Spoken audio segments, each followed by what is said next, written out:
पिछले वीडियो में हमने देखा था कि हम पढ़ रहे थे chapter 2 the sound of music Evelyn Glenn. ये क्लास 9 का है, बिहाइव का सेक्शन है। पैराग्राफ 6 तक हमने पढ़ लिया था। पैराग्राफ 6 तक में हमने जाना था कि वो बिना कानों के म्यूजिक सुन सकती है, महसूस कर सकती है और बजा सकती है। उन्होंने काफी सफलताएं भी प्राप्त की। रॉयल एकेडमी ऑफ म्यूजिक जो है लंदन में, उन्होंने one of the highest scores प्राप्त किए। एक इंटरव्यू का एक एक्सट्रैक्ट दिया हुआ है जिसमें वो बताती है कि 11 साल की उम्र तक मैं सुन पाती थी, इसलिए मैं इंग्लिश बोल पाती हूँ, लेकिन वो फ्रेंच और जापानीज भी बोल पाती थी, जो अवश्य था कि वो बाद में सीखी है और इसके बारे में कोई एक्सप्लेनेशन नहीं था। तो ये साफ बता रहा था कि she is very hard working, वो बहुत मेहनती थी और उसी मेहनत के कारण वो आगे बढ़ रही थी। तो नेक्स्ट जो है हमारा पैराग्राफ नंबर 7, तो उसमें वो कहती है कि म्यूजिक के बारे में अगर कहा जाए तो वो मेरे शरीर के हर हिस्से में course in through every part of my body, मेरे शरीर के हर हिस्से में गुजरता है। It tingles in the skin, वो मेरे स्किन को छू सकता है। My cheek bones, cheek bones जो है गाल के इस हिस्से को कहते हैं cheek bones, and even in my hair, वो मेरे बालों के द्वारा भी मैं उसे महसूस कर सकती हूँ। वो कहती है कि जब मैं जाइलोफोन बजाती हूँ तो उसका जो म्यूजिक है मैं अपने फिंगर टिप्स उंगली का जो छोर होता है फिंगर टिप्स तक से महसूस कर सकती हूँ। और ड्रम के अगेंस्ट झुककर, जब ड्रम बजता है तो उसमें झुककर मैं उसके वाइब्रेशंस को अपने शरीर से महसूस कर सकती हूँ। On a wooden platform she removes her shoes, और जब किसी वुडन प्लेटफॉर्म, ऐसा कोई मंच जिसमें जमीन जो है, फर्श जो है वो लकड़ी का बना हुआ हो, तो वो अपने जूते उतार देती है ताकि जो म्यूजिक है, जो म्यूजिक का वाइब्रेशन है, that she let's that pass through her legs. उसके बाद 9 paragraph 8. Now, not surprisingly, Evelyn delights her audiences. In 1991, she was presented with the Royal Philharmonic Society's prestigious Soloist of the Year award. उनको एक award भी मिला था 1991 में, जो वहां का एक बहुत ही बड़ा अवार्ड है। और सोलोइस्ट मतलब अकेला परफॉर्म करती थी वो, उसके लिए उनको अवार्ड मिला था।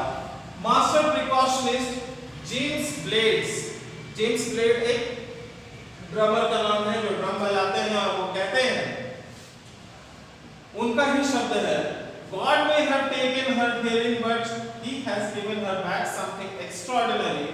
What we hear, she feels far more deeply than any of us. That is why she expresses music so beautifully. और जेम्स ब्लेड कहते हैं कि ईश्वर ने उनकी हो सकता है सुनने की क्षमता ले ली हो, लेकिन उनको वापसी में कुछ असाधारण दिया है, एक्स्ट्राऑर्डिनरी, असाधारण दिया है। हम जो सुनते हैं वो उसे महसूस कर सकती है और हमसे ज्यादा गहराई से महसूस कर सकती है, इसलिए वो म्यूजिक को इतनी खूबसूरती से सबके सामने प्रकट कर पाती है। उसके बाद वो इवलिन यहाँ पर कहती है कि I am some of a workaholic. Workaholic का मतलब होता है काम करने का धुन सवार होना। तो वो अपने बारे में कहती है कि वो कुछ वर्कोहॉलिक की तरह है। I have just got to work, often harder than classical musicians, but the rewards are enormous. और वो कहती है कि मुझे कई बार तो जो क्लासिकल म्यूजिशियन होते हैं उनसे ज्यादा मेहनत करनी पड़ती है, लेकिन उनके कारण इनाम भी मुझे बेहतरीन मिलते हैं। और उसके अलावा एवलिन ग्लेन जो है, जो कॉन्सर्ट्स, जो लोगों के बीच में जो सभाएं करके अपना म्यूजिक का प्रेजेंटेशन देती है, उसके अलावा एवलिन कहती है कि वो free concerts in prisons and hospitals, jail और हॉस्पिटल में वो मुफ्त में अपना म्यूजिक को रिप्रेजेंट करती है। She also gives high priority to classes for young musicians. और ऐसे म्यूजिशियंस जो यंग हैं, जो कम उम्र के हैं, उनके क्लासेस को भी वो सबसे ज्यादा प्रायोरिटी, प्राथमिकता देती है। Anne Michelin of the Beethoven Fund for Deaf Children says she is a shining inspiration for deaf children. They see that there is nowhere that they cannot go.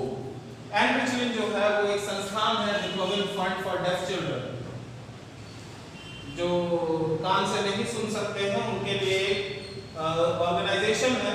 उनकी जो हेड है एन रिचलिन, वो कहती हैं कि वो एक चमकदार इंस्पिरेशन है, प्रभावित करने वाले व्यक्ति हैं जो डेफ चिल्ड्रन को प्रभावित कर सकती हैं। और वो इस बात को बताती है कि ऐसी कोई जगह नहीं है जहां वो जा नहीं सकते हैं। वो उन्हें इस बात के लिए बिल्कुल नहीं रुकना चाहिए कि वो सुन नहीं सकते हैं तो वो कुछ कर नहीं सकते हैं। एवलिन ग्लेन उस बात को डिनाई करते हुए एक बहुत ही बड़ा उदाहरण है। उसके बाद Evelyn Glenn has already accomplished more than most people twice her age. Evelyn Glenn इतनी कम उम्र में ही इतना अधिक प्राप्त कर चुकी है जो उनसे दुगनी उम्र के व्यक्ति ही प्राप्त कर पाते हैं। उन्होंने she has brought percussion to the front of the orchestra and demonstrated that it can be very moving.